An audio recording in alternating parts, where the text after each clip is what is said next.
မင်္ဂလာပါအားလုံးစောင့်နေတဲ့အင်္ဂလန်ပွဲတော့ဒီညရောက်ရှိလို့လာပါပြီအင်္ဂလန်ကလည်း loose ရွေးတဲ့အချိန်ကလေးကိုပြောစရာဖြစ်နေကြတာပါTrent Alexander-Arnold တို့ Colwill တို့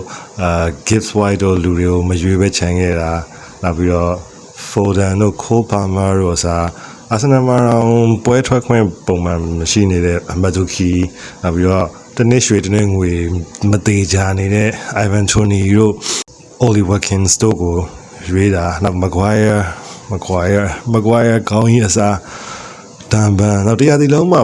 ပွဲထွက်ခွင့်၅ပွဲပဲတန်ရနဲ့နားနေရတဲ့ John Stone လိုမျိုး John Stone come on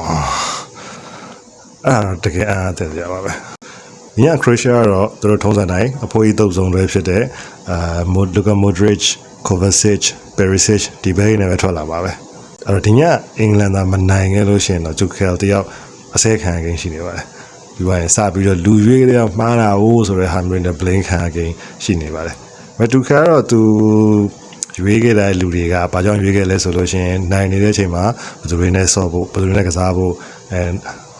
ကိုကနောက်ကလိုက်ဆော့ရတယ်ဆိုတဲ့အချိန်မှာတိုက်စစ်မြတ်မှုဆိုတဲ့အချိန်မှာဘယ်သူတွေနဲ့တင်ဖို့ set piece တွေကိုကစားဖို့လိုတယ်ဆိုတဲ့အချိန်မှာဘယ်သူတွေနဲ့ကစားမယ်ဆိုတဲ့ဟာမျိုးတွေတော့ဆင်ခြင်ပေးသွားတာပဲပေါ့နော်အဲ့ဒါတကယ်ဟုတ်လားမဟုတ်လားတော့ဒီညကျွန်တော်တို့2 နာရီခွဲမှာမြင်ရတော့မှာပါကဲ Three Lions go England